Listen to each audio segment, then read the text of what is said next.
자, 제가 오늘 여러분들에게 두 구절, 특이하게 제가 지금까지 목회를 하면서 처음인 것 같습니다. 하나님의 말씀을 사도행전 13장 13절 한 절을 읽고, 그리고 15장 39절 또 한 절을 이렇게 읽었습니다. 그래서 특이하게 목회한 25년 지났는데 처음으로 이렇게 두 구절을 여러분들에게 같이 알려드리고 읽었어요. 그래서 이 두 구절이 오늘 중요한 핵심입니다. 사실 우리가 기독교 역사라고 했을 때에는 예수님을 기점으로 해서 우리가 보통 기독교 역사를 우리가 정의를 내립니다. 그래서 예수님 탄생이죠. 그리고 예수님의 사역, 그리고 예수님의 죽으심, 예수님의 부활, 그리고 또 예수님의 승천, 딱 예수님이에요. 기독교라고 하는 이 자체가 그리스도교죠. 한자로 기독이라는 뜻이 그리스도라는 뜻인데 그리스도교. 그래서 사실 우리가 이 기독교를, 어떤 분이 글을 올렸더라고요. 기독교를 바꿔야 된다고, 이름을 그리스도교로. 저도 동의해요. 저도 동의합니다. 예수 그리스도교. 예. 저 정말 동의해요. 그리스도, 기독이라는 뜻이 그리스도예요. 그래서 이 기독교라고 하는 이 자체, 그리스도에 대한 이 자체 굉장히 중요합니다. 2000년의 시간 동안 이 기독교의 역사를 우리가 보면은 예수 그리스도가 전파되어 각 사람들에게 임하고, 그리고 그 각 사람들이 하나 둘이 모여가지고 교회가 세워지는 일들, 이게 이제 기독교 역사에서 계속해서 증언되어지고 있습니다. 우리의 세대도 앞으로 100년쯤 지나게 되면은 한국 기독교 역사 했을 적에 저와 여러분들의 이름은 언급되지 않지만 이 시대를 살았을 때의 기독교 역사에 대한 부분을 언급하게 될 겁니다. 아마 그럴 때에 이것은 분명히 타치를 할 겁니다. 한국 기독교 역사에 메가처치가 끼친 기독교 역사를 연구도, 실천신학에서도 연구하겠지만 한국 기독교 역사에서도 이 메가처치에 대한 부분은 분명하게 언급이 될 겁니다. 100년 뒤에입니다. 100년 뒤에. 이처럼 우리가 지금 이 역사의 현장에 서 있는 것이 사실입니다. 근데 우리가 이 2000년 기독교 역사를 쭉 볼 적에 초기에 기독교 역사의 세력은 아주 미미했습니다. 근데 오늘날 우리가 보게 되면은 기독교의 세력이 세상으로부터 배척을 받고 있지만 그래도 그 세력이 상당히 막강합니다. 그 세력이 막강하다는 것은, 제가 이야기하는 것은 내적인 생명의 막강함은 당연히 우리가 그리스도의 생명이기 때문에 막강한데, 교회는 그 막강함, 내적 생명의 막강함은 잃어버렸고, 지금 제가 언급하는 교회의 세력이 막강하다는 것은 외부적인 부분에서 평가할 때에 어떤 면에서 보게 되면 굉장히 막강해요. 그래서 정치를 하는 사람들이 표를 얻기 위해 가지고 교회를 올 수밖에 없을 정도로 기독교 세력이 외부적으로 보았을 때에 상당히 막강합니다. 그러나 초기 기독교 공동체를 볼 때에는 외부적으로는 사실 상당히 오히려 미미한 세력이었습니다. 아주 업신여김을 받았어요. 니들이 오죽하면은요, 유대교인들이요, 예수님 승천하고 난 다음에 기독교인들이 어디 가서 복음을 전합니까? 회당을 가서 복음을 전하는데 유대교인들이요, 기독교 세력에 대해서 얼마나 미미하게 여겼는지, 그래 니들 우리 회당에 와서 전해도 돼 할 정도로 그들이 허용을 할 정도였어요. 근데 시간이 갈수록 기독교 세력이 막강해지니까는 어떤 일을 사건으로 해가지고 빌미로 해가지고 회당 안에, 유대교 회당 안에 기독교인들이 들어오지 못하도록 하죠. 자, 초기 기독교 공동체는 정말 미미하고 힘이 없었습니다. 유대 종교로부터도 환영받지 못했고 로마 제국으로부터도 환영받지 못했습니다. 그럼에도 불구하고 예루살렘에서부터 시작된 예수 그리스도의 복음은 예루살렘을 넘어 예수님 말씀하신 대로 온 유대 땅으로 퍼져나갔고 사마리아 땅에도 이 복음이 전해졌습니다. 그리고 이방인의 땅에까지 전해지죠. 그게 성경에서 하나하나 사도행전에 언급합니다. 그래서 예루살렘에서 시작돼서 사도행전 1장 8장의 말씀을, 8절의 말씀을 언급할 때에 예루살렘과 온 유대와 예루살렘에서 시작된 이 복음이 갈릴리에도 전해지죠. 유대 땅이니까는. 그 다음에 나오는 사건이 뭐죠? 그 다음에 나오는 사건이 빌립이 사마리아에 이르러 복음을 전하는데 사마리아에도 복음이 들어가요. 그 다음에는요, 안디옥 사건, 그 다음에 뭐 고넬료 이방인도 나오고, 그 다음에 이방 땅이었던 안디옥 땅에도 교회가 세워집니다. 즉 다시 말한다면 성령이 너희에게 임하시면 너희가 권능을 받고 예루살렘과 온 유대와 사마리아와 땅끝까지 이르러 내 증인이 되리라. 이 말씀은 정말 중요한 생명의 말씀입니다. 근데 우리가 분명히 알아야 될 것은 출발입니다. 성령이 임하시면이에요. 성령이 임하시면. 그리고 성령은 하늘로부터 하나님 아버지를 통하여 그리스도를 통하여 우리에게로 왔습니다. 임하시면. 근데 이 임하신 성령은 우리와 별개로 있었던 것이 아니라 그때의 그 사람들 안으로 들어왔습니다. 이게 성령이에요. 그러니까 오늘날 저도 그렇고요, 우리 그리스도인들이 가지고 있는 신앙의 가장 취약점이 뭐냐면 성령입니다. 사실 이 성령이 아니고는 우리 안에 오신 그리스도를 알 수가 없습니다. 머리로는 알 수 있어요. 머리로는 뭐 세계 지리도 공부하는데, 세계 역사도 공부하는데 뭘 못하겠습니까? 한국 역사도 공부하는데요, 반복해서 공부하는데요, 드라마를 보면 한 편, 두 편 보고 계속해서 보다 보면 나중에 애워지는데요, 왜 머리로 못하겠습니까? 그런데 우리가 머리로 예수 그리스도에 대해서 왜 모르겠습니까? 근데 이 예수 그리스도가 내 안에 있다는 것을 알게 하시는 것은 하나님의 영이에요. 성령입니다. 근데 참 놀라운 것은 이 성령이 하시는 일들이 지금 하고 있는 일들이죠. 제가 설교할 때에 설교자로서 늘 고민이 뭐냐 하면은, 오늘도 사실 설교를 어저께 작성을 하고 난 다음에 고민이 그거예요. 이 설교를 어떻게 이 설교를 가지고 성도들을 설득시킬 수 있을까? 고민이었어요. 올라와서도 고민이에요. 읽으면서도 다시 이렇게 체킹을 하면서도 고민이에요. 근데 고민이면서 또 하나는 가지고 있는 제 중심 신앙이 하나 있는데, 제가 작성한 이 설교를 주의 영이 이끌고 있는 것이고, 또 하나는 이 설교를 할 때에 각 사람들 안에 역사하는 것은 제가 설교를 잘 작성했기 때문에 역사하는 게 아니고, 이 설교의 생명이신 그리스도를 통해서 여러분들에게 성령이 그리스도를 여러분들에게 그 말씀을 심어주고 알게 하는 것입니다.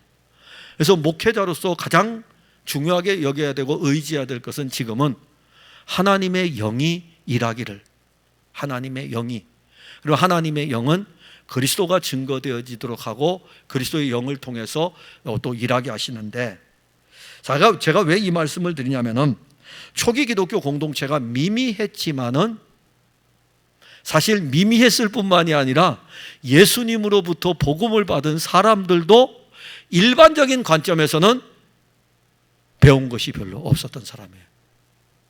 어부였었잖아요. 어부. 대부분 출신들이 어부가 중심이죠. 어부가 중심입니다. 나중에 이제 들어온 바울은 뛰어난 사람이지만은 다른 대부분의 사람들은 보편적인 평범한 사람들이고, 그냥 일상을 그냥 쉽게 보면은 어부로서, 아니면 뭐 세금을 걷는 돈에 관심 있는 사람, 뭐 이런 사람들에 불과했어요. 그런데 성령이 그들을 붙들고 일하시니까 성경도 기가 막히게 기록해 놓고요, 말씀도요, 또 그들의 입에서 전해지는 이 복음이 단순한 복음인데 초기 기독교 공동체에 놀라운 역사를 일으켰습니다. 자, 이렇게 이제 복음이 전해지면서 미미하지만은 이건 있었어요. 그리스도의 생명이 그 사람들 안에서 역사하고 있었습니다. 그래서 이 복음이 유대와 사마리아를 넘어 이방 땅에까지 갔고, 자, 이제는 이방 땅 안디옥에 교회가 세워졌을 적에 이 교회의 사역자를 이제 찾고 있을 때에 바나바가 가고, 그 다음에 바나바가 자기 혼자 감당할 수 없기 때문에 바울을 불러서 같이 동역을 합니다. 복음 그리스도, 예수 그리스도를 전하고 복음이신 그리스도가 그들 안에 역사함으로 말미암아 교회는 든든히 서가고, 교회는 여기서 멈추질 않습니다. 그래서 성령이 이 둘을 또 따로 세워가지고 다른 지역에 가서 복음을 전하도록 하는, 우리가 흔히 말하는 선교라고 하는 것인데, 다른 지역에 복음을 전하도록 하는 1차 그 길을 떠나게 됩니다. 그리고 바울과 바나바의 여정은 구브로와 바보를 지나 밤빌리아에 있는 오늘 본문에 보게 되면 버가에 이르게 됩니다. 바울은 안디옥을 떠나 구브로에서도 바보에서도 바나바와 함께 예수 그리스도를 전파했습니다. 특히 이 바보라는 지역에서는 예수 그리스도의 복음을 증거할 때에 방해하는 유대인 거짓 선지자이며 마술사인 이 엘루마이가 있었어요. 그래서 그의 눈을 어둡게 만듭니다.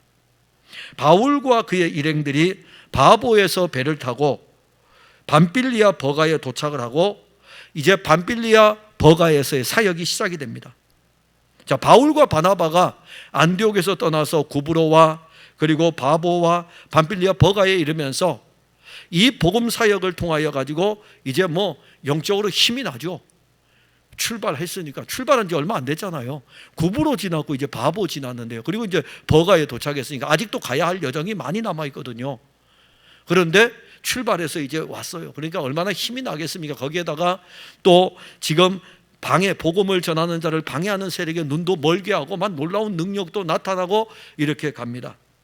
그런데 같이 동역의 길을 나섰던 한 사람 마가 요한이 버가에서 동역의 길을 포기합니다. 동역의 길을 포기하고 예루살렘으로 돌아가는 안타까운 일이 일어나게 됩니다. 이것은요, 한 사람 마가 요한이 돌아가는 일이지만 이 동역의 일에 참여했던 바나바와 바울을 의기소침하게 할 수 있는 행동이기도 한 것입니다. 그래서 우리가 오늘 보려고 하는 본문은 복음이 전파되어지는 여정에서 일어날 수 있는 그리스도인의 연약에 대해서 보려고 합니다. 연약에 대해서. 그리고 어떻게 회복이 되어져야 되는가. 연약과 회복에 대해서. 여러분들은 지금 영적으로 연약합니까? 아니면 건강하십니까? 아니면 여러분들이 만약에 영적으로 연약하다면 오늘 말씀을 통해서 어떻게 회복되어져야 되는지를 알아야 됩니다. 물론 회복도 주님께서 하실 거예요. 그래서 이 방향들을 우리가 좀 보려고 하는데, 우리 모두는 연약할 수 있다는 것을 알아야 됩니다. 여러분, 저도 연약할 수 있어요. 여기 장로님들 연약할 수 있습니다. 아니, 매 주일마다 52주를 교회를 나와도 연약할 수 있습니다. 여러분들이 한 번도 빠지지 않고 교회에서 예배를 드려도 연약할 수 있습니다. 내가 교회 안 나가기 때문에 요즘 영적으로 연약한 것 같아. 그게 아니고요, 교회를 열심히 나오는 게 오히려 연약할 수도 있습니다. 그걸 이제 우리가 찾는 거죠. 13절에 보면 바울과 동행하는 사람들이 바보에서 배 타고 밤빌리아에 있는 버가에 이르니 요한은 그들에게서 떠나 예루살렘으로 돌아가고. 자, 바울과 바나바는 안디옥 교회에서 아름다운 사역의 이 동역자들이었습니다. 이들의 사역은 참 열매를 잘 맺었습니다. 그리고 안디옥 교회는 성장을 했습니다. 그때 이제 안디옥 교회가 성장하고 있을 때에 하나님의 거룩한 영인 성령이 바울과 바나바를 따로 세웁니다. 그리고 이 두 사람에게 하나님의 영이 하고자 하는 일을 알려줍니다. 다른 일을 맡겨줘요. 사도행전 13장 2절에 보면 주를 섬겨 금식할 때에 성령이 이르시되 내가 불러 시키는 일을 위하여 바나바와 사울을 따로 세우라, 이렇게 말씀합니다. 성령은 바울과 바나바를 안디옥, 성장하고 있는 안디옥 교회에 두지 않았습니다. 성령은 이 두 사람을 통하여 가지고 또 다른 곳에도 그리스도의 복음이 전해지도록 하기 위해서 이 둘을 따로 세웠어요. 사도행전 1장 8절에 오직 성령이 너희에게 임하시면 너희가 권능을 받고 예루살렘과 온 유대와 사마리아와 땅끝까지 이르러 내 증인이 되리라 하시니라. 성령이 따로 세웠어요. 바울과 바나바를 따로 세우고, 성령이 바울과 바나바를 따로 세우신 그 목적이 그리스도의 복음이 안디옥에만 전해지지 않고 다른 곳으로 전파되도록 하기 위함입니다. 성령이 인도하는 대로 바울과 바나바는 안디옥을 떠났습니다. 그때 바울과 바나바를 수행한 사람이 있었는데 그 사람이 바나바의 조카, 생질이었던 마가 요한이었습니다.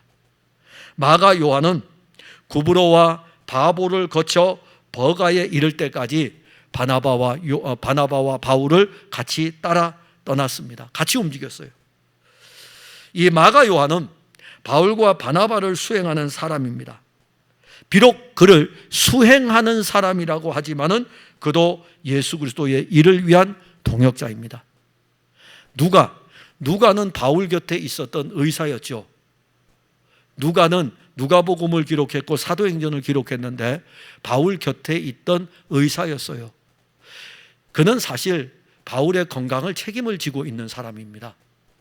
그런데 그는 실질적으로 복음 전파의 동역자입니다. 동역자예요. 자, 우리가 복음을 전하러 가면은 우리가 예전에 인도네시아라든가 몽골이라든가 이런 데 단기 선교를 이렇게 갈 적에 여러 일들을 하잖아요. 그래서 어떤 데 가게 되면 몽골에 우리가 단기 선교를 갔을 때에는 음식을 우리가 다 해서 먹어야 되니까는 일일이 해서 먹을 적에 조를 짜가지고 어떤 사람들은 음식만을 만들기 위해서 가기도 하잖아요. 그래서 음식을 막 만들어줍니다. 이들이 주방 요원일까요? 동역자일까요? 주방 요원도 맞고 동역자도 맞는 거예요. 그러게 마가 요한은 바나바와 바울과 함께하는 수행원, 곁에서 다른 일들을 서포트하는 일도 하지만은 또 한 면에서는 그들의 복음 전파의 동역자입니다. 그런데 이 사람이 복음 전파 사역이 끝날 때까지 같이 함께하지 못했습니다. 마가 요한은 동역자로 끝까지 함께하지 못한 이 사건 때문에 사실 바울과 바나바가 1차 선교를 성공적으로 마치고 돌아오고 2차 선교를 떠날 때에 서로 갈라지게 만드는, 바울과 바나바가 갈라질 수밖에 없는 일이 여기에서 터집니다. 사도행전 15장 39절 40절 41절에 보면 서로 심히 다투어 피차 갈라서니 바나바는 마가를 데리고 배 타고 구브로로 가고 바울은 실라를 택한 후에 형제들에게 주의 은혜에 부탁함을 받고 수리아와 길리기아로 다니며 교회들을 견고하게 하니라. 바울이 볼 때에 마가 요한은 사실 그리스도의 복음에 합당하지 않은 자로 비친 거예요. 1차 선교 때 마가 요한이 중도에서 돌아왔기 때문에 2차 선교를 떠나려고 할 때 마가 요한을 볼 때 바울은 이 친구는 데려가면 안 된다. 왜냐하면 이 친구만 돌아가면 되는데 같이 간 사람들도 영적인 영향을 받을 수 있기 때문에 이 친구는 복음 전파에 합당하지 않다 그랬어요. 사실 마가 요한은 선교 사역의 수행원이지만은 바울과 바나바가 동역하는 이 일이 버거웠을 수도 있습니다. 어떤 이유이든지 간에 마가 요한이 예수 그리스도의 복음을 전파하는 일에 함께 하였다가 또 그리고 중도에 포기하였는지에 대해서는 우리가 알 수 없지만은 분명한 것은 중도에 포기했다는 것이고 이 포기는 그의 연약입니다. 그의 영적인 연약이에요. 마가 요한은 바울과 바나바와 함께 안디옥을 떠날 때는 얼마나 당당했겠어요. 하나님의 거룩한 영이 바울과 바나바를 따로 불러 세웠어요. 그리고 이 둘이 이제는 안디옥 교회에 사임을 하고 그 다음에 선교지로 떠나게 됩니다. 그럴 때에 누구를 택하겠어요? 누군가를 택해야 되는데 바울과 바나바가 이 마가 요한을 택했어요. 얼마나 이 안디옥 교회에 많은 성도들이 있는데 그들 중에 택함을 입은 사람이 마가 요한입니다. 그래서 바울과 바나바와 함께 당당하게 복음 전파의 현장으로 나아가게 됩니다. 그런데 시간이 갈수록 그는 처음 시작할 때와는 다르게 위축되기도 하고 아무튼 어떤 영향이 있었던지 간에 그에게는 연약의 문제가 딱 닥친 거예요. 그러면 이 연약의 문제는 오늘 마가 요한만이 가질 수 있는 문제냐? 아니에요.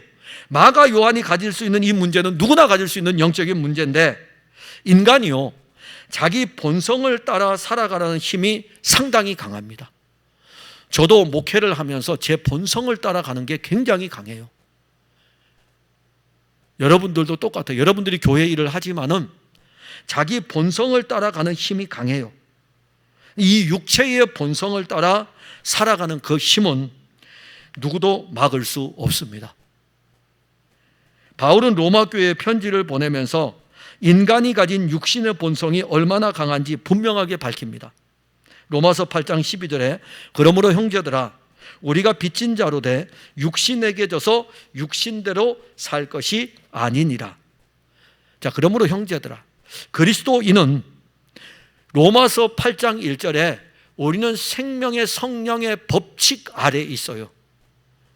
율법의 법칙 아래에 있기 때문에 우리는 육신으로 인해 가지고 율법의 법칙의 영향을 받아야 돼요.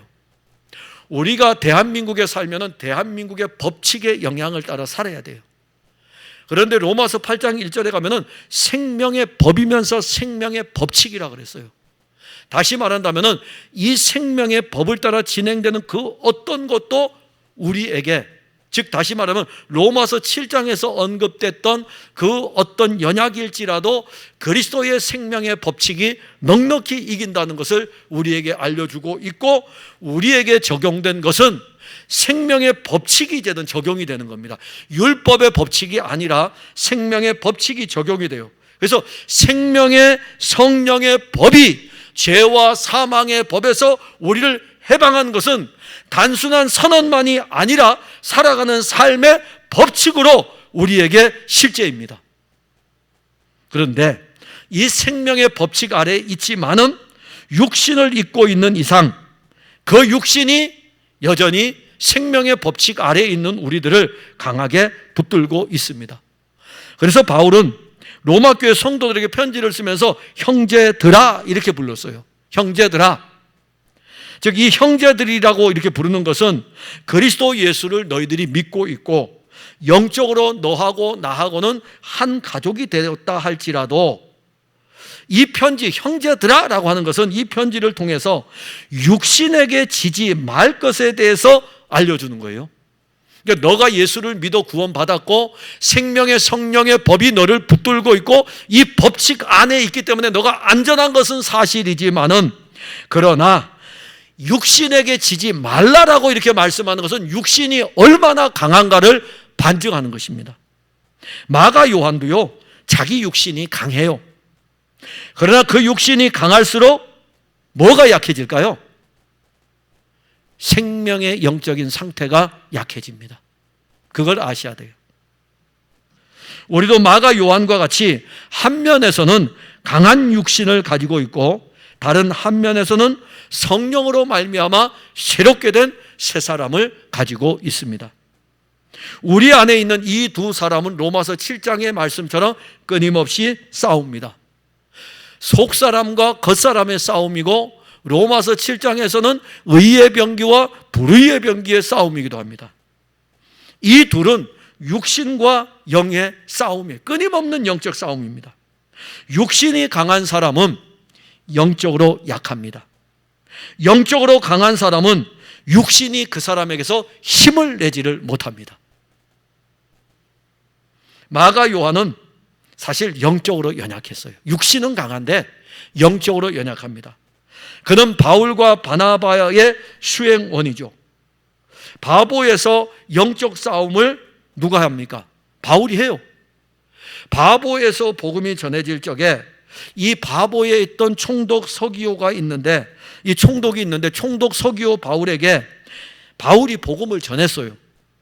그런데 거짓 선지자이며 마술사인 바예수, 엘루마죠. 바예수로 인해서 서기오 바울에게 복음을 전하는데 굉장히 어려움을 입었어요. 바보의 로마 총독이 서기오 바울입니다. 바울과 바나바가 이 사람에게 가서 복음을 전하는데 박수 엘루마, 바예수라고 하는 이 마술사가, 거짓 선지자가 서기오 바울에게 복음이 전파되지 못하도록 온갖 해방을 다합니다. 그래서 어려움을 겪었어요. 마가 요한은 바나바와 바울이 이 일을 하고 있는 것을, 복음을 전하는 것을, 서기오 바울에게 복음을 전하고 있는 것을 옆에서 다 보고 있어요. 그리고 그 영적 싸움의 현장을 볼 때에 바울을 통하여 가지고 이 박수 엘루마가 어떻게 바뀝니까? 눈이 멀 것이다라고 하니까 이 눈이 먼 것까지 다 보아요. 그래서 이 마가 요한은 바울과 바나바를 통하여 가지고 바보의 총독이었던 서기오 바울이 예수 그리스도를 더 깊이 알아가는 것을 보게 됩니다. 다 봤어요, 그 현장을. 그리고 이제 이들이 그 바보를 떠나서 밤빌리아 버가에 이르게 됩니다. 근데 마가 요한은 여기에서 바울과 바나바를 떠났죠. 그 놀라운 능력의 현장을 보고서도 다음 정착지에서 떠납니다. 그의 육신이 얼마나 강한지, 마가 요한의 삼촌이 누굽니까? 바나바예요. 바나바도 어찌할 수 없어요. 육신이 강하면은요, 부모도 말릴 수가 없습니다. 육신이 강하면은요, 그래서 우리가 신앙생활을 할 적에 내 자녀가, 우리가 부모가 예수를 믿으면 자녀가 예수를 믿는다고 생각하면 절대로 안 됩니다. 육신으로는 그렇게 되죠. 영적으로는 그게 안 됩니다. 우리 자녀의 육신이 얼마나 강한지 압니까? 근데 이 육신이 하나님과 같이 들어갈 때 엄청나게 강한데 우리는 영적으로 얼마나 약해 있습니까? 여러분들 자녀를 위해서 울면서 기도합니까? 우리가 잘 아는 교회 역사에 아우구스티누스의 어머니 모니카라고 하는 이 여사는 평생을 자기 아들이 돌아오기를 위해서 기도하는데, 아니 그 아들이 만이교에 심취하여 있을 적에 내가 기도하는 여인인데 내 아들이 당연히 교회 나오지, 이렇게 생각한 적 하나도 없어요. 한 번도 없어요. 이 아들의 육신이 얼마나 강한지 알고 있기 때문에 이 어머니는 영적으로 더 강해져야 되기 때문에 눈물로 이 아들을 위해서 기도했습니다. 결국 어머니가 숨을 거두기 한 1년여 전에 이 아우구스티누스가 돌아와요. 돌아와서 이제 이 아우구스티누스가 어머니와 함께 자기 고향 히포로 돌아가려고 로마 제국의 오스티아 항구로 갔는데, 오스티아 항구에서 어머니가 숨을 거둬요. 어머니가 숨을 거둡니다. 그 어머니는 이 아우구스티누스가 대단한 앞으로의 사역을 할 것을 하나도 보지 못하고 그냥 숨을 거두게 됩니다. 죽기 전까지 자기 아들이 돌아오기를 기도할 정도로 육신이 강합니다. 그 아들의 육신이 얼마나 강한데요. 오늘 이 설교를 듣는 우리 교인들 중에 내 자녀가 육신으로 생각하면은 언젠가는 돌아올 거야, 이렇게 생각하지 마셔요. 그게 여러분들이 사탄에게 속는 것입니다. 언젠가는 돌아올 거야가 아니라 안 돌아옵니다. 육신이 강해서 절대로 안 돌아옵니다. 어떻게 해야 돌아옵니까? 어떻게 해야 돌아옵니까? 여러분들이 영적으로 강해야 돼요. 영적으로 강해야 육신으로 강한 자를 끌고 올 수가 있습니다. 마가 요한은요, 삼촌이 사실 영향력이 컸죠. 바나바의 영향력이 컸지만은 돌아가는 데에는 육신이, 내가 가는데 삼촌이 왜 말려? 야, 그래도 사역하다가 중간에 갈 수 있냐? 아이, 나 간다니까요. 돌아가 버려요. 육신이 강하면 자기가 결정한 대로 움직입니다. 육신이 강하면 자기가 하나님의 법을 이루려고 합니다. 그래서 육신이 얼마나 강한지를 우리에게 알려줄 적에 로마서 8장 3절에 이렇게 기록합니다. 율법이 육신으로 말미암아 연약하여. 여기 연약하다는 표현은 뭐냐면은 하나님이 하나님의 법을 주었죠. 이 법을 가지고 인간을 끌고 갈 수 없다는 것입니다. 너가 어느 게 강해서? 육신이 강해서. 이 육신이 강한 표현을 율법이 육신으로 말미암아 연약해졌다. 사실 율법이 왜 연약합니까? 하나님의 말씀이 왜 연약해요? 하나님의 말씀은 결코 연약한 것이 아닙니다. 그런데 인간의 육신이 얼마나 강한지 하나님의 법에 굴복하지 않을 정도로 인간의 육신은 강합니다. 그게 우리가 가진 육신이에요. 육신이 율법마저도 거부하고 율법마저도 자기 마음대로 움직입니다. 결코 육신은 하나님의 법에 순종하지 않습니다. 아담과 하와의 육신은 하나님의 말씀을 불순종했습니다. 그들의 육신은 오히려 하나님의 말씀을 거역하면서 자기들이 하나님과 같이 되고 싶었습니다. 만일 우리의 육신이 엄청 강하여 하나님의 법을 굴복시켜 버리면 어떤 현상이 일어날까요? 내 육신이 강하여서 하나님의 법을 굴복시키면 내가 하나님의 자리에 올라서 율법을 가지고 내가 판단하고 내가 정죄하는 것이 내 육신입니다. 하나님의 법을 가지고 판단하실 수 있는 분은 하나님밖에 없습니다. 하나님의 법을 가지고 정죄할 수 있는 분은 하나님밖에 없습니다. 그런데 우리 육신이 얼마나 강한지 하나님의 법을 가지고 와가지고 자기가 하나님의 법을 가지고 자기가 판단하고 자기가 정죄한다는 것은 자기의 육신이 하나님의 자리에 이른 것이 아니겠습니까? 지금도 육신이 강하여 하나님의 법을 자기들이 지킬 수 있다고 하면서 예수 그리스도를 무시하는 일들이 교회에서 일어나고 있습니다. 그리스도인에게서 육신이 더 강력하여지면 교회 안에서는 하나님의 법을 자기들 편한 대로 사용하게 될 것입니다. 그 육신이 강한 대표적인 사람들이 누굽니까? 바리새인들입니다. 그들이 육신이 강한 대표적인 사람들이, 그들은 유대인들이 볼 때에는 영적으로 대단한 존재 같았지만 실상은 육신이 강한 종교인일 뿐입니다. 육신이 강하면 예수 그리스도가 설 자리가 없습니다. 우리에게 정말 필요한 것은 우리의 육신이 아니라 예수 그리스도입니다. 우리에게서 사실 예수 그리스도가 서 있어야 되죠. 바울과 바나바는 무엇이 강했습니까? 예수 그리스도가 강했어요. 마가 요한은요, 육신이 강했어요. 다시 말하면 마가 요한은 육신이 이끄는 삶을 살았던 그리스도인이고, 바울과 바나바는 성령으로 말미암아 그리스도가 풍성하여 그리스도에 이끌림 받은 삶을 살았던 사람입니다. 이들이 함께 그리스도의 복음을 전하기 위해 선교를 떠났지만 육신이 강한 마가 요한은 반대로 영적으로는 연약하여 가지고 그리스도를 위한 삶에서 실패를 합니다. 오늘날도 교회 공동체의 연약, 성도들의 연약은 육신이 강하기 때문에 오는 거예요. 교회 안에 육신적으로 막 내가 육신이라고 했을 때는 성경은 육신으로 표현하는데 여러분들이 이해하기 어렵기 때문에 이해하기 쉽게 말씀한다면 육신은요, 내가 생각하는 이성, 내가 가지고 있는 감정, 내가 가지고 있는 지식, 내가 가지고 있는 영이 아닌 육체에 대한 모든 것, 껍데기뿐만이 아니라 이 껍데기 안에 있는 이성이라든가 사고라든가 행동하는 것, 모든 것은 다 육신입니다. 내가 판단하고 내가 결정하고 내가 행동하는 것. 육신이 강하다는 것은 우리들 본성 자체가 강한 거죠. 저마다 교회들이 지금요, 육신을 강하게 하려고 합니다. 그러니까 육신을 강하게 하려면 어떻게 하면 되죠? 조직을 만들면 돼요. 육신을 강하게 하려면 교회를 육신적으로 강하게 하려면 프로그램을 강화시키고 그 다음에 어떤 조직을 강화시키고 시스템을 강화시키고 이렇게 하면 교회 강해져요.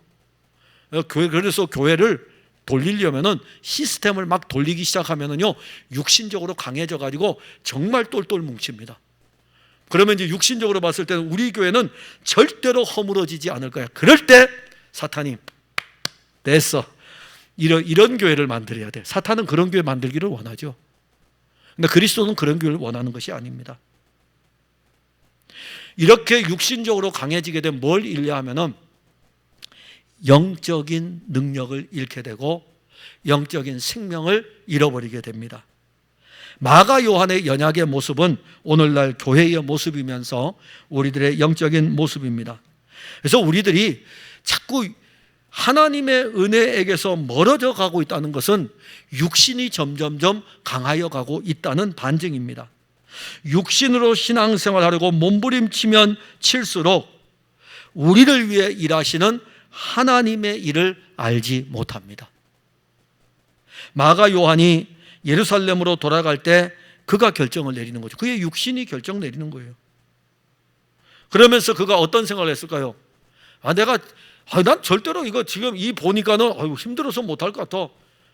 물론 어떤 의미로 돌아갔는지 모르지만 일단은 떠난 상태고, 바울은 이것을 사도행전 15장에서 별로 안 좋게 여기고 있기 때문에 이건 분명히 동역자들에게 좋지 않은 영향을 미친 건 사실입니다. 그러나 마가 요한은 어땠을까요? 내가 힘들어 못 간다는데 뭐 어때서? 자기 결정이 옳다고 생각을 하였을 것입니다. 자, 우리가 예수를 믿으면서 그리스도 안에 있으면서 언제까지 육신으로 살다가 육신으로 우리의 신앙의 여정을 끝맺어야 되겠습니까?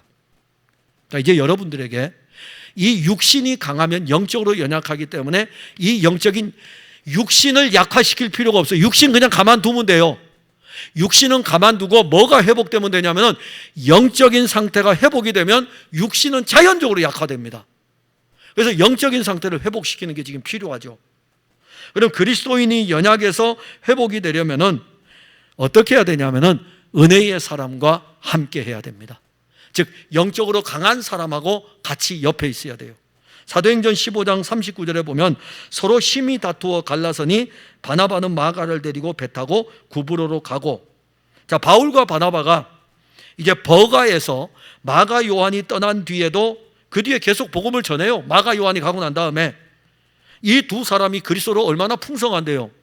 떠날 때 바울이 가지고 네가 조카를 데려오라고 해가지고서 데려왔더니 막 중간에 가고, 그런 일 절대로 없습니다. 두 사람 그냥 마가 요한 갔어도 복음을 전해요. 그래서 그들은요 밤빌리아 버가에서 어디로 가냐면은 비시디아 안디옥을 거쳐서 이고니온을 거쳐서 루스드라까지 하나님의 거룩한 영이 이끄는 바대로 비시디아 안디옥과 이고니온과 루스드라까지 복음 전파의 사역을 계속합니다. 그리고 바울과 바나바가 1차 선교를 마치고 안디옥 교회로 돌아옵니다. 근데 돌아왔더니 누가 와 있습니까? 돌아왔더니 버가에서 바나바와 바울을 떠났던 마가 요한도 예루살렘으로 갔다가 안디옥에 와 있습니다. 그리고 이제 시간이 좀 흘렀어요. 1차 선교가 지나고 한 1, 2년 지난 뒤에 2차 선교를 떠나는데 1차 선교지의 교회를 돌아보기 위해서 바울과 바나바가 2차 선교를 떠납니다. 근데 떠나려고 하는데 이 2차 선교를 할 때에 바나바가 마가 요한을 또 데려가자고 이렇게 이야기를 했겠죠. 바울이 하면서 막, 오늘 이 다투었다라는 이 표현이요 성경에는 고상하게 쓰여 있지만 이거 엄청난 다툼이, 소리 지르고 감정이 상할 정도로 싸우는 것입니다. 감정이 상할 정도로. 마가 요한 데려가지 바나바 그러니까는 바울이요 마가 요한이 버가에서 돌아갔는데 바나바 당신이 지금 제정신이요? 마가 요한 난 데려갈 수 없다. 그러니까 바나바는 또 뭐라 했겠어요? 아니 그래도 얘 데려가면은 쓸만한데 데려가지. 바울이 걔 때문에 얼마나 힘들어하는 거 알면서 또 데려가려고 그러냐고. 이 다툼이요 감정까지 상했어요. 그 표현을 헬라어로 써놨어요. 이게 인간의 육신이에요. 바나바와 바울도 그리스도가 풍성함에도 불구하고 어떠한 순간에 육신적인 감정들이 팍 일어날 수밖에 없을 정도로 영향을 끼친 인물이 마가 요한입니다. 그래서 상상할 수 없을 정도로, 감정까지 주체할 수 없을 정도로 서로가 자기의 의견들을 막 주장하는 거예요. 그래서 그래 헤어지자. 얼마나 감정이 상했으면 너하고 나하고 헤어지자. 바울과 바나바가 그랬어요. 너하고 나하고 헤어지자. 그래서 마가 요한의 일로 바울과 바나바는 결별을 합니다. 그때 바나바가 자기 조카 마가 요한을 데리고 가요. 데리고 어디로 갑니까? 구브로로 떠납니다. 이 구브로는 바나바의 고향입니다. 그리고 이 구브로는 안디옥에서 바나바와 바울이 1차 선교를 떠날 때 첫 번째로 발을 디뎠던 사역지가 구브로입니다. 자, 그래서 바나바는 사실 감정이 상한 상태에서 마가 요한을 데리고 구브로로 오게 되죠. 그때부터 이제 바나바의 사역은 성경에서 없습니다. 기록을 찾을 수가 없어요. 그런데 바나바가 어떻게 사역했는지에 대한 내용을 간접적으로 알 수 있는 것은 바울의 서신을 통해서 알 수 있습니다. 골로새서 4장 10절에 보면 나와 함께, 바울이 로마 감옥에 갇혀 있을 적에 편지를 골로새 교회에 쓸 적에 이렇게 씁니다. 나와 함께 갇힌 아리스다고와 바나바의 생질 마가, 나와 함께 갇혀 있다. 물론 이 표현이 로마 감옥이 1차는 감금 상태였기 때문에 자주 드나들면서 바울을 도와주었던 그 위치에 있었을 것입니다.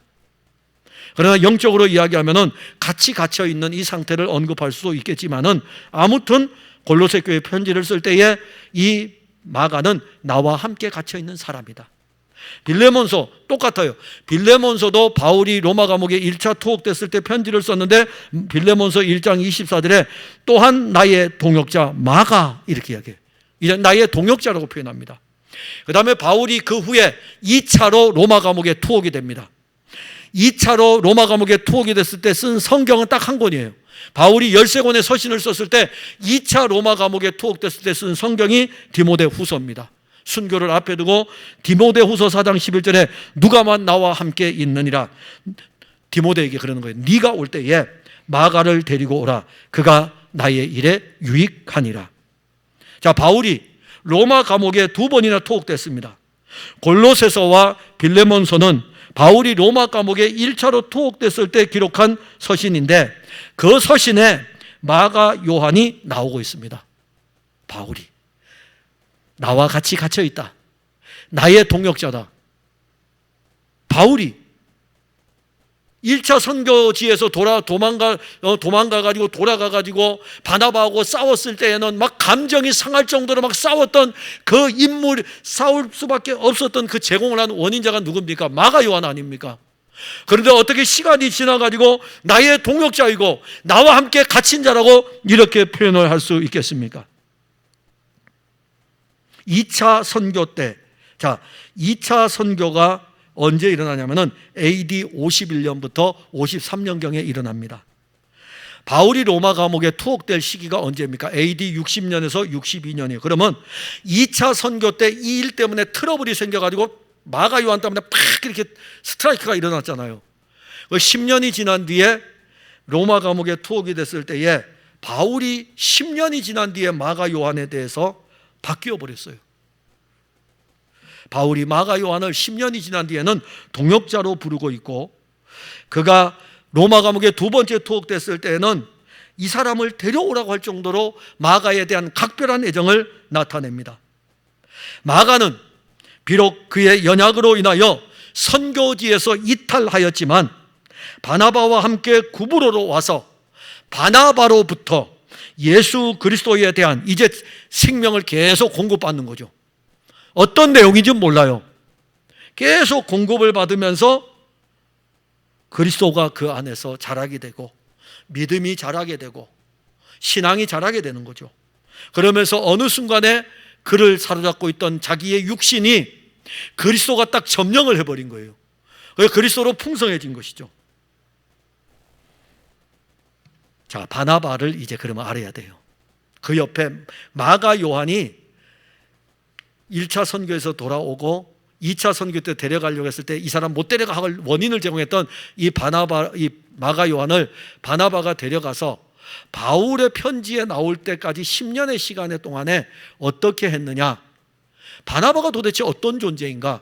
바나바의 뜻은 위로자잖아요. 그야말로 그는 그리스도 예수의 이 복음으로 많은 사람들을 위로한 사람입니다. 대단한 인물이에요.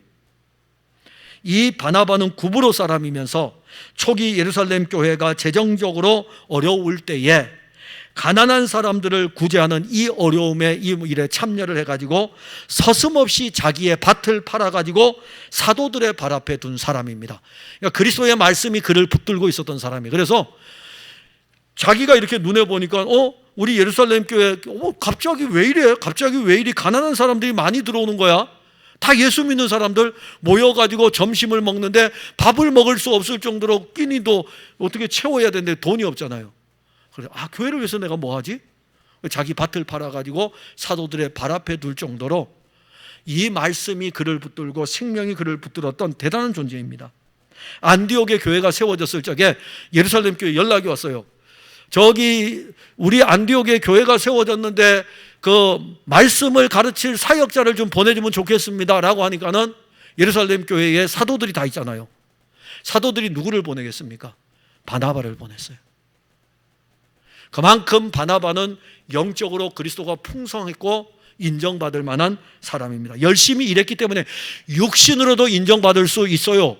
그러나 지금 이 일은 하나님 나라의 일, 그리스도의 복음을 전하는데 육신의 일이겠습니까? 영적인 이 부분이기 때문에 사도들도 인정할 정도로 대단한 신임받던 인물이고, 교회가 성장했을 때는, 안디옥 교회가 성장했을 때는 홀로 감당할 수 없음을 알고 다소에 가 있던 바울을 불러가지고 동역을 했던 인물입니다. 저는 그렇게 하면 못해요. 교회가 성장하는데 장로님들이 저보고 목사님 혼자 하는데 힘든데 이제는 같이 할 수 있는 동역자 한 사람 그건 부교육자를 이야기하는 게 아닙니다.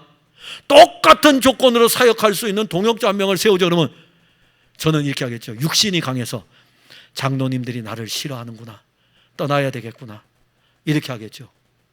교회를 이렇게 키워놨더니 나보고 동역자를 세워서 같이 하라 그러네. 그럼 떠나야지 뭐, 제 육신이 강해서. 그런데요, 이 안디옥 교회가 성장할 때 바나바는 누가 이야기한 것이 아니라 이건 내가 혼자 할 수 있는 일이 아니다 해서 바울을 데려와서 같이 동역을 합니다. 그 이후로부터 보세요, 누가 앞에 섭니까? 바울이 앞에 서요. 바나바가 항상 뒤로 갑니다. 근데 그 일도 감당을 해요. 참 얼마나 대단한 인물입니까? 그에게 그리스도 예수의 생명이 풍성하지 않으면 결코 이런 일을 할 수가 없습니다. 비록 자기 조카 마가 요한의 일로 바울과 헤어졌지만은 이 마가 요한이 예수 그리스도의 사람으로 변화시킨 것은 바나바예요. 바울 서신에 언급된 것을 보면 알 수 있습니다. 그런데 여러분, 더 중요한 거, 이렇게 버가에서 나는 도저히 이 사역에 감당할 수 없어라고 돌아갔던 이 마가 요한이 더 중요한 게 뭐냐면은 마가복음의 저자입니다. 마가복음을 기록한 저자예요. 이 마가복음 1장부터 16장까지 예수 그리스도가 얼마나 풍성합니까? 이 마가 요한의 이러한 영적 변화에 가장 큰 영향을 끼친 인물이 누구입니까? 마가복음이 AD 65년에서 AD 70년에 쓰여지거든요. 자, 그러면은 이 마가복음이 쓰여질 적에 예를 들어서 AD 65년이라면 바울이 순교하기 전이고 AD 70년이라면은 바울이 순교한 이후이고, 그러면은 이 마가는 AD 51년에서 53년 사이에 바나바와 함께 구브로에 가서 바나바 자기 삼촌 곁에서 복음 사역에 참여하면서 무엇을 영향을 받았을까요? 바나바로부터 이 마가 요한이 그리스도의 생명을 공급받고 그리스도로 풍성하여 지니까 바울도 인정할 뿐만이 아니라 후에는 하나님의 영에 붙들림 바 되어서 복음서를 기록할 정도로 이 복음이신 그리스도가 그를 풍성하게 붙들고 있는 것을 볼 수가 있습니다. 우리는 이러한 마가 요한이 어떠한 이렇게 변화된 것을 보지만은, 그러면 왜 마가 요한이 육신이 강할 수 있었을까? 그걸 또 봐야 돼요. 물론 본성상 우리는 그렇습니다. 그런데요, 마가 요한의 영적 배경을 보게 되면은 우리가 충격적인 사실을 알게 됩니다. 긍정적이지만 어떤 면에서는 또 부정적일 수도 있어요. 사도행전 12장에 보게 되면은 야고보 사도가 순교를 당합니다. 그리고 베드로가 체포가 돼요. 그래서 교회는 베드로의 석방을 위해 가지고 간절하게 기도합니다. 베드로의 석방을 위해서 간절히 기도했던 그 기도의 장소가 어디입니까? 마가 요한의 어머니 마리아의 집입니다. 마가 요한의 어머니 마리아의 집에서 베드로의 석방을 위해서 간절히 기도합니다. 야고보가 죽고 난 이후에 헤롯이 죽게 되죠. 야고보를 죽인 헤롯 요한이 죽고 난 다음에 성경의 사도행전 12장 25절에 바나바와 바울이 교회들을 섬기고 예루살렘으로 돌아올 때에 마가라 하는 요한도 함께 예루살렘으로 돌아왔다고 이렇게 기록합니다. 자, 그렇다면 마가 요한의 영적인 배경을 보면 그의 어머니 마리아의 신앙, 박해 속에서도 모여 기도하는 기도의 공동체의 집안이고 집을 그렇게 내어놓았어요. 그의 삼촌 바나바의 신앙, 놀랍지 않습니까? 그러나 그가 열심히 그의 삼촌을 따라다니면서 바나바와 바울이 교회들을 돌아보고 예루살렘으로 돌아올 때에 마가 요한도 데리고 왔더라라고 했을 때에 마가 요한은 바나바와 끊어질 수 없는 그런 관계입니다. 그런데 마가 요한은 정작 바나바 곁을 열심히 따라다니면서 그리스도의 일을 하지만은 예수 그리스도가 그 생명이 풍성하지 못했습니다. 어쩌면 마가 요한은 그리스도의 생명, 예수 그리스도의 은혜 아래 깊이 있지 못하면서도 1차 선교 때 선교 뒤로 따라가기도 하고 어떤 그런 것들이 있었을 것입니다. 자, 제가 지금 드리려고 하는 말씀은 영적으로 탄탄한 배경을 가지고 있을지라도 그 영적인 탄탄한 배경이 그 사람의 신앙은 아닙니다. 제가 목사잖아요. 저만큼 영적으로 탄탄한 배경이 어디 있습니까? 목사라는 이 배경은 탄탄한 배경이에요. 네, 그것이 제 신앙의 영적인 풍성하고 관계하는 게 아닙니다. 목사라고 해서 영적으로 풍성하다고 생각하시면 안 됩니다. 그렇다고 제가 그렇다는 건 아니고 여러분들에게 이해하기 쉽기 위해서 하는 것입니다. 우리들 중에 영적인 가문을 자랑할 만한 사람들이 있을 것입니다. 몇 대에 걸쳐서 예수를 믿는 가정, 아니면 부모님이 목회자라는 사람들. 우리 아이들이 오늘 영상을 듣고 있는데 올라가면 이야기할 수도 있겠네요. 부모님이, 아버지가 목회자라고 하는 사람, 그 가정. 우리 부모님이 장로 가정, 우리 부모님이 권사님 가정.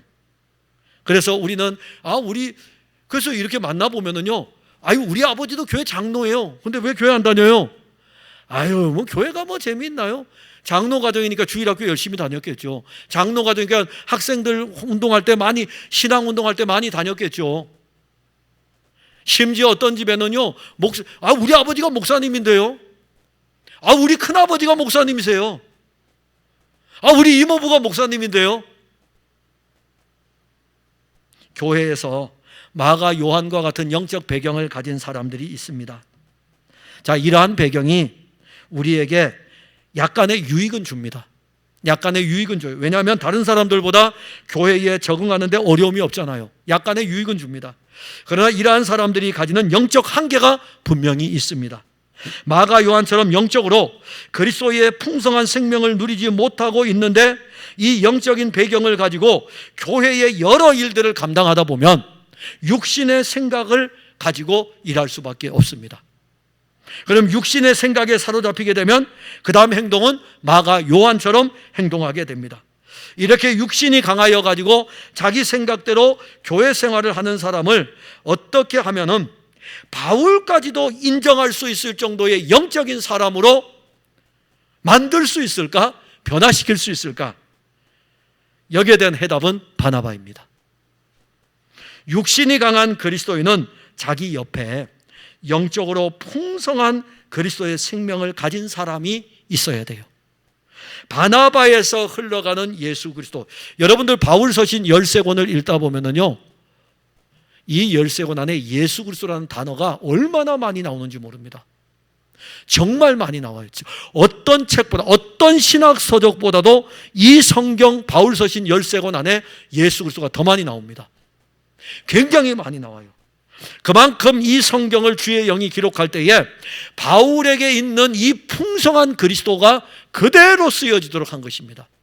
바나바도 바울에 버금갈 정도로 그리스도의 생명이 풍성하기 때문에 그로부터 흘러나오는 것은 마치 이 바울 서신에 기록된 그리스도의 풍성처럼 마가 요한에게 흘러갑니다. 10여 년의 긴 시간 동안 마가 요한을 곁에 두고 그리스도에 대해서 알려주고 이 마가 요한으로 하여금 육신의 그리스도인이 아니라 영적 그리스도인으로 변화되도록 그리스도를 끊임없이 공급하였습니다. 그래서 바나바에게 있는 그리스도의 생명이 마가 요한에게 흘러갔고 이제는 마가 요한을 통해서 마가 복음이 기록돼 가지고 우리에게까지 흘러오고 있습니다. 우리 곁에는 육신으로 교회 생활을 하는 사람이 있습니다. 이러한 사람 옆에 있으면 자꾸 육신으로 교회 생활을 이야기합니다. 이러한 사람 주변에는 마가 요한 같은 그리스도인을 많이 양성할 뿐입니다. 예수 그리스도를 믿는다고 하지만 자기의 육신으로 믿는 사람들이 많이 일어날 것입니다. 교회 일도 자기 육신으로 생각할 것입니다. 심지어 교회를 통해 예수 그리스도가 증거된 일까지도 자기 육신을 따라 판단할 것입니다. 만일 우리가 지금 그런 영적 상태에 있다면 우리에게는 정말 바나바가 필요합니다. 바나바는 그리스도가 풍성한 사람이고 그리스도의 생명이 그를 통해서 흘러나오는 그런 사람입니다. 우리는 이 말씀을 기억해야 됩니다. 로마서 8장 3절과 4절에 율법이 육신으로 말미암아 연약하여 할 수 없는 그것을 하나님은 하시나니 곧 죄로 말미암아 자기의 아들을 죄 있는 육신의 모양으로 보내어 육신의 죄를 정하사 육신을 따르지 않고 그 영을 따라 행하는 우리에게 율법의 요구가 이루어지게 하려 하심이라. 우리 안에 하나님의 거룩한 영이 그리스도 예수를 흘려보내고 그 영이 우리 안에서 그리스도 예수로 풍성하게 할 때에 하나님이 우리 안에서 그의 아들을 통해서 일하시는 것입니다. 그가 일하실 때에 우리의 육신은 점점 약해지게 될 것이고 그 아들의 영으로 말미암아 이것을 보고 성령 충만이라 그럽니다. 그 아들의 영으로 말미암아 풍성하게 되고 성령 충만은 다른 것이 아니라 그리스도 충만입니다. 예수 충만이고 생명의 충만입니다. 사랑하는 성도 여러분, 우리는 육신을 입고 있는 그리스도인입니다. 우리는 육신을 입고 있지만 그리스도의 생명과 능력도 그의 영으로 가지고 있고 누리고 있습니다. 때로는 우리의 육신이 강하여 우리의 영적인 상태를 연약하게 만들 것입니다. 그래서 우리의 육신이 우리의 감정을 붙들고 일할 것이고 우리의 의지도 붙들고 일할 것이고 우리의 이성도 붙들고 우리의 육신이 일할 것입니다. 그런데 여러분, 우리가 육신대로 살면 죽을 것입니다. 우리가 육신대로 살면, 우리가 육신대로 교회 생활하면 우리의 영은 점점 침체에 빠질 것입니다. 누가 우리를 이 육신의 강함에서 건져내겠습니까? 로마서 8장 3절과 4절에 말씀한 대로 하나님은 하십니다. 하나님 하셔요. 하나님 우리에게 하십니다. 어떻게 하십니까? 자기 아들을 통해서 하십니다. 자기 아들을 통해서 하실 뿐만 아니라 그의 영으로 말미암아 사는 은혜를 우리에게 주었습니다. 그리고 우리를 그의 영으로 말미암아 이제는 우리의 영적인 상태를 강하게 하실 것입니다. 우리가 영적으로 연약하다면 또 하나는 우리 주변에 이렇게 영적으로 강한 바나바 같은 사람들을 곁에 두어서 그들로부터 그리스도를 공급받으시기를 바랍니다. 정치 이야기 공급받지 마세요. 그냥 감정만 상합니다. 남의 집 아파트 올라간 거 받지 마세요. 나 아파트 사지 못한 것 때문에 감정 상합니다. 교회 다니면서 어떤 자기 열심을 낸 거 자랑하는 거 하지 마세요. 내가 열심 내지 못하기 때문에 감정이 상합니다. 내 주변에 그리스도를 공급하는 사람들과 교통하세요. 그 교통의 은혜가 여러분들의 영적인 상태를 다시 회복시킬 것입니다. 기도하겠습니다. 하나님 은혜를 감사합니다. 우리가 영적으로 연약할 수가 있습니다. 왜 우리가 마가 요한이 아니겠습니까? 지금도 우리는 마가 요한의 모습이 너무 강합니다. 우리 육신대로 생각합니다. 우리 육신대로 판단합니다. 우리가 판단하고 우리가 결정하고 그리고 우리가 생각한 대로 움직입니다. 근데 우리는 또 그리스도인입니다. 그래서 우리는 그리스도의 이름으로 한다고 하면서 우리 생각대로 할 때가 많이 있습니다. 근데 우리의 영적인 상태는 이렇게 연약함 가운데로 점점점 추락하고 있습니다. 그리고 우리에게 남은 것은 껍데기입니다. 우리를 영적인 이 사망에서 건질 자는 하나님밖에 없습니다. 하나님은 하실 수 있습니다. 주의 영을 우리에게 주셨으니 그 영으로 말미암아 그리스도의 말씀이 공급되어 우리로 하여금 살게 하시고 원하옵기는 우리 사랑하는 모든 풍성한 교회 성도들이 주변에 바나바와 같이 예수 그리스도의 생명으로 풍성한 사람들을 곁에 많이 두고 그들과 함께 예수 그리스도를 교통함으로 말미암아 마가 요한 같은 우리도 변화가 되어가지고 훗날에 바울이 나의 동역자이며 나와 함께 갇힌 자로 아니 예수 그리스도로 풍성한 마가 복음을 기록할 정도로 그렇게 우리를 영적으로 풍성한 그리스도인으로 이렇게 이끌어 주옵소서. 원하옵기는 우리 주변에 바나바와 같은 이런 신실한 그리스도의 사람이 더 많아지도록 우리 주변에 그러한 분들을 보내어 주시옵소서. 공급받게 하옵소서. 공급받아 자라게 하옵소서. 예수님 이름으로 기도하옵나이다. 아멘.